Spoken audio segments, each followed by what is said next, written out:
Breaking news Vikarabad జిల్లా collector పై దాడి ఘటన కేసులో కీలక పరిణామం చోటు చేసుకుంటోంది. మాజీ ఎమ్మెల్యే పట్నం నరేందర్ రెడ్డిని పోలీసులు ఇప్పుడు అరెస్ట్ చేశారు. కలెక్టర్ పై దాడి వెనుక ఆయన కుట్ర ఉన్నట్టుగా గుర్తించారు పోలీసులు. లగచర్ల ఘటనపై దర్యాప్తు చేస్తున్న పోలీసులు కేసుతో సంబంధం ఉన్న వారందరినీ కూడా అరెస్ట్ చేస్తున్నారు. అందులో భాగంగానే బీఆర్ఎస్ మాజీ ఎమ్మెల్యేను అదుపులోకి తీసుకున్నారు. పట్నం అరెస్టును పోలీసులు కూడా ధృవీకరించారు. పరిగి పోలీస్ స్టేషన్ కు పట్నం నరేందర్ రెడ్డిని తరలించారు.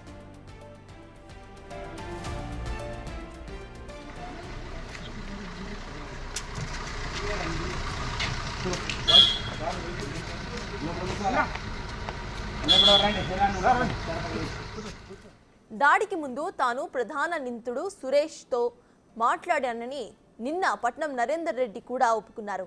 ఘటనకు సంబంధించి 42 సార్లు సురేష్ తో పట్నం నరేందర్ రెడ్డి మాట్లాడినట్లుగా పోలీసులు చెబుతున్నారు.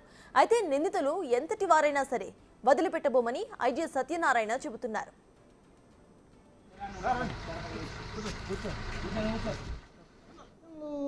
అన్నీ రికార్డు కావండి, మనం పట్టుకుంటేనే తెలుస్తుంది మనకి. బట్ అతను ఎక్కువసార్లు మాట్లాడడం వాస్తవం. అట్లాగే రీసెంట్గా బీఆర్ఎస్ పార్టీలో ఒక ఆయన హోదా ఇచ్చారని చెప్పబడుతుంది, యూత్ లీడర్గా, మండల యూత్ లీడర్గా. సో రైతులాగా అతను తలపాగా చుట్టుకుని తీసుకురావడం, అతను కలెక్టర్తో మాట్లాడటం, రైతులాగానే నమ్మారు అందరూ, కలెక్టర్ గారు నమ్మారు. సో మొత్తం పూర్తిగా దర్యాప్తు జరుగుతుంది. దాని వెనకాల అతన్ని ఎవరు ప్రోత్సహించారు, ఎవరు ప్రేరేపించారు, అతను ఎంతమందిని ప్రేరేపించాడు, వీడియోలో క్లియర్గా ఉందండి. ఎవరైతే దాడి చేశారో లేని వాళ్ళని ఎవరిని పెట్టేది లేదు. అట్లాగే అతను ఎవరైతే చేశారో దాన్ని కూడా క్లియర్గా ఉంటుంది ఎవిడెన్స్, టెక్నికల్ ఎవిడెన్స్. ఎవరు దాన్ని యాడ్ చేసేది లేదు, ఉన్నదే తీసేది లేదు, ఎవరికి సాధ్యం కాదు. సో దాని ప్రకారం దర్యాప్తు చాలా ఖచ్చితంగా, చాలా నిక్కచ్చిగా, పర్ఫెక్ట్గా, సాంకేతిక పరంగా వీడియోగ్రఫీ ద్వారానే చేసి మేము అమాయకులను ఎవరిని ఇరికించాం, ఉన్న వాళ్ళని ఎవరిని వదిలిపెట్టాం. ప్రస్తుతానికి ఎంతమంది మీ అదుపులో ఉన్నారు? అసలు సురేష్ అనే వ్యక్తి ప్రస్తుతానికి అదుపులో ఉన్నాడా లేడా? ఏం జరుగుతుంది అసలు కేసు? సురేష్ అదుపులో లేడండి, అతని కోసం పట్టుకున్నాం. బట్ త్వరలో పట్టుకుంటాం, వాళ్ళ కోసం టీములు ఉన్నాయి. ఎక్కడికి వెళ్ళాడు అతను, వెళ్తే అతనికే ఇబ్బంది. సో ఫోకస్ అంతా అతని మీద ఉంటుంది. సో అతను తప్పు చేశాడు కాబట్టి డెఫినెట్గా he has to be arrested. So అతని మీద యాక్షన్ తీసుకుంటాం. ఇప్పుడు వరకు 16 మంది రిమాండ్ చేసాం. ఎవరైతే మిగతా వాళ్ళు అనుమానితులు ఉన్నారో అక్కడ, కానీ వాళ్ళ బిహేవియర్ని బట్టి, వాళ్ళని బట్టి రైతులు వాళ్ళు ఏం జరుగుతుందో చూస్తున్నారు కాబట్టి వాళ్ళని పంపించేసాం. ప్రస్తుతానికి ఒకవేళ సురేష్ అదుపులో తీసుకున్న తర్వాత కొందరు పార్టీ నేతల పేర్లు కీలకంగా బయటకు వస్తే ఫర్దర్గా మీరు ఎలాంటి నోటీసులు ఏమైనా ఇస్తారా, లేకపోతే ఎలా ఉండబోతుంది ఈ విచారణ? మీరు ఊహాతీతాలకి ఏం జరుగుతుందో అనేది కాదండి అక్కడ. మాది ఇప్పుడు వరకు మా ఇన్వెస్టిగేషన్ ఏం వచ్చింది, దాని మీద మేము ఏమేమి యాక్షన్ తీసుకుంటున్నాం అనేది.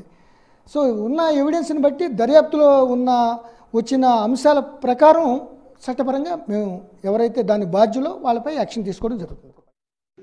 మీరు లగచర్లలో గ్రామసభ ఏర్పాటు చేసినట్లయితే అదే రైతులు రాలేని పరిస్థితుల్లో ఉన్నారు కాబట్టి మేము దీన్ని బీఆర్ఎస్ మాజీ ఎమ్మెల్యే అరెస్ట్ కు సంబంధించి పూర్తి డీటెయిల్స్ ను మా ప్రతినిధి రాణా అందిస్తారు.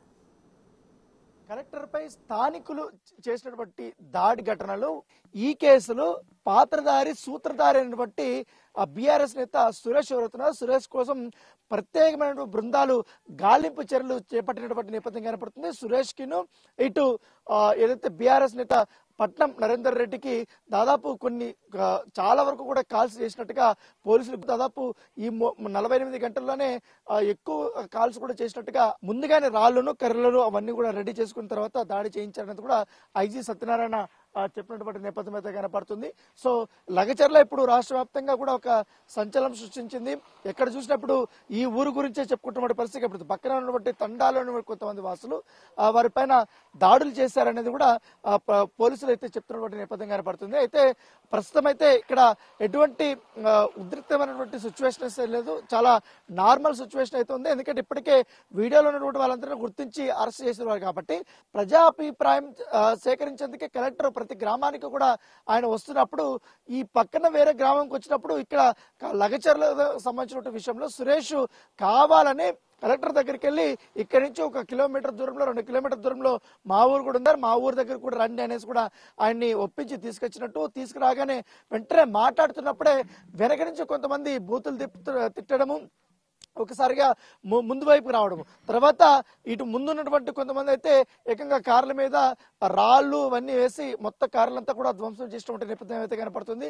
సో మొత్తానికైతే దర్యాప్తు అయితే చాలా ముమ్మరం చేసినటువంటి నేపథ్యం కనపడుతుంది. అయితే పరారీలో ఉన్నటువంటి వాళ్ళందరూ కూడా ఇప్పటికే వారి యొక్క ఆచూకైతే కొంతమంది అయితే తెలిసినట్టుగా మనకు సమాచారం ఉంది. నిన్న పరిగి సంబంధించినటువంటి ప్రభుత్వ ఆసుపత్రిలో కూడా ఎవరైతే 16 మందికి సంబంధించినటువంటి నిందితులు ఉన్నారో వాళ్ళందరినీ కూడా వైద్య పరీక్షలు చేసిన తర్వాత ఇప్పటికే జైలుకి పంపించినటువంటి నేపథ్యం అయితే కనపడుతుంది. సో ఇప్పటికే పోలీసులు కానీ వీళ్ళందరూ కూడా ఈ కేసు మీద చాలా సీరియస్ గా తీసుకున్నటువంటి నేపథ్యం. ప్రస్తుతం పరారీలో ఉన్నటువంటి సురేష్ కోసమే ఇప్పుడు గాలింపు చర్యలు చేస్తున్నారు. దాంతోపాటు ఈ సోషల్ మీడియాలో రెచ్చగొట్టే వ్యాఖ్యలు చేస్తున్నటువంటి వారందరిపైన కూడా కఠిన చర్యలు తీసుకుంటామని కూడా పోలీసులు చెప్తున్నారు. ఎవరు కూడా జరిగిన దానికంటే ఎక్కువగా చెప్పకూడదు కానీ, లేకపోతే మొత్తం ఇష్యూస్ అంతా కూడా వేరేలాగా కల్పితంగా కూడా చేసి చెప్పడం ఇవన్నీ చేస్తే మాత్రం ఖచ్చితంగా కఠిన చర్యలు తీసుకుంటామనేసి కూడా పోలీసులు చెప్తున్నారు. ఇప్పటికే వీరందరిపైన కూడా 3 నాన్ బెయిలబుల్ కేసులు కూడా నమోదు చేసినట్టుగా మనకు సమాచారం అందుతుంది. సో ఏదైనా కానీ ఇప్పటికైతే పోలీసులు అయితే ఈ యొక్క కేసు చాలా సీరియస్ గా తీసుకున్న నేపథ్యంలో మొత్తం ఎంటైర్ సిస్టమ్ అంతా కూడా నిన్నటి నుంచి కూడా నిందితుల్ని గుర్తించే పనిలో ఉన్నటువంటి నేపథ్యం కనపడుతుంది. మరికొన్ని అరెస్టులు అయితే ఇవాళ మధ్యాహ్నం లోపల జరుగుతాయని కూడా పోలీసులు చెప్తున్నారు.